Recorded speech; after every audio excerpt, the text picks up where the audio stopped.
आप अपने दिमाग के कंट्रोल में हैं या दिमाग आपके कंट्रोल में है? ये सवाल है बड़ा पेचीदा, लेकिन आपका दिमाग हमेशा आपके कंट्रोल में रहना चाहिए। अगर नहीं रहता तो इस पर ध्यान देने का वक्त आ गया है। महात्मा बुद्ध ने कहा है, अच्छे स्वास्थ्य का आनंद लेने के लिए, अपने परिवार में सच्ची खुशी लाने के लिए, सभी के लिए शांति लाने के लिए, सबसे पहले व्यक्ति को अपने माइंड को अनुशासित और नियंत्रित करना चाहिए।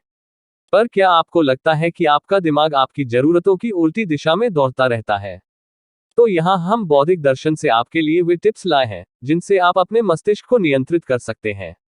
माइंड ही तय करता है जीवन की दिशा। हमारे शरीर का हर अंग एक दूसरे पर निर्भर है। हालांकि इस बात में कोई शक नहीं है कि हमारा दिमाग पूरे शरीर में सबसे शक्तिशाली उपकरण है। एक बार जब हमें अपने दिमाग की खासियत समझ आ जाती है और हम जान जाते हैं कि यह कैसे काम करता है, तो हमारे लिए इसका इस्तेमाल करना काफी आसान हो जाता है। पर अगर आपको लग रहा है कि आपका दिमाग आपकी बिल्कुल नहीं सुन रहा, तो अब खुद पर काम करने का समय आ गया है। क्योंकि अपने ब्रेन के सीईओ बनने के बाद ही आप जीवन में कुछ अचीव कर सकते हैं।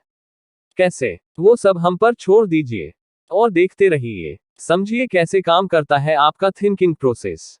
दिमाग का मुख्य काम थिंकिंग प्रोसेस को डेवलप करना और उस प्रक्रिया के दौरान विचारों को उजागर करना होता है। हमारे विचार हमारे ही द्वारा बनाए गए बेसिक स्ट्रक्चर्स के रूप में निकल कर आते हैं। उदाहरण के तौर पर आपने सिगरेट को लेकर एक स्ट्रक्चर तैयार किया कि यह पीना खराब है। तो जब भी आप सिगरेट देखेंगी या उसकी महक आपको मिलेगी, तो आपका दिमाग आपके विचार को आपके बनाए गए स्ट्रक्चर के हिसाब से ही उजागर करेगा। लेकिन कुछ मामलों में हमें अपने विचारों पर नियंत्रण नहीं होता है।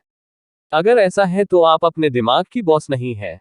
तात्पर्य यह है कि आपके जो भी विचार हैं वह बाहर से या दूसरों से आते हैं। वह विचार आपके द्वारा बनाए गए स्ट्रक्चर के नहीं होते। अगर आप हमेशा ये तय नहीं कर सकते कि आपको क्या सोचना है, आप अपनी मर्जी से सोचना बंद नहीं कर सकते, तो इस बात में कोई दो राय नहीं कि आपका दिमाग आपको चला रहा है। यहाँ है दिमाग पर काबू पाने के कुछ प्रभावी उपाय। कंसंट्रेशन या मेडिटेशन। ध्यान लगाना हमारे मन को शांत रखने के अलावा हमें एकाग्र रहने में सहायता करता है। संगीत पर ध्यान लगाना या किसी रोशनी पर ध्यान लगाना हमें अपने दिमाग पर काबू पाने और नकारात्मक विचारों से दूर रहने में सहायता प्रदान करते हैं। यह आज का नहीं बल्कि सदियों से चला आ रहा है। ज्यादातर लोग ओम की ध्वनि पर ध्यान लगाते हैं। ऐसा करने से हम अपने दिमाग पर आसानी से काबू पा सकते हैं। हम क्या सोचते हैं, क्या करते हैं, ये सब हमारे हाथ में है। काम में व्यस्त रहें। यदि आप फिजूल खाली बैठे रहेंगे, आपके पास कोई काम नहीं होगा, तो आप अपने आप ओवरथिंकिंग से खुद को रोक नहीं पाएंगे। कभी सकारात्मक तो कभी नकारात्मक विचार माहौल के अनुसार आपके दिमाग में आएंगे। हालांकि ऐसे विचारों को नियंत्रण में करना आसान है। बस अपने आप को किसी ऐसे काम में व्यस्त रखें जहां एकाग्रता का इस्तेमाल होता हो। आपने बचपन से ही यह कहावत जरूर सुनी होगी कि खाली दिमाग शैतान का घर। यह एक तरह से सच है। आपके जीवन में होने वाली हर चीज के लिए आपका दिमाग जिम्मेदार है। यह अच्छी चीजों और बुरी चीजों के लिए, सफलता और असफलता के लिए एक सृजन शक्ति है। सोचने के तरीके में बदलाव करने का प्रयास करें। कुछ विचार वक्त के साथ साथ स्वयं बदलने लगते हैं। जैसा हमारा नजरिया होता है, हमारे विचार वैसे ही उत्पन्न होने लगते हैं। लेकिन कुछ विचारों को हमें स्वयं बदलना पड़ता है।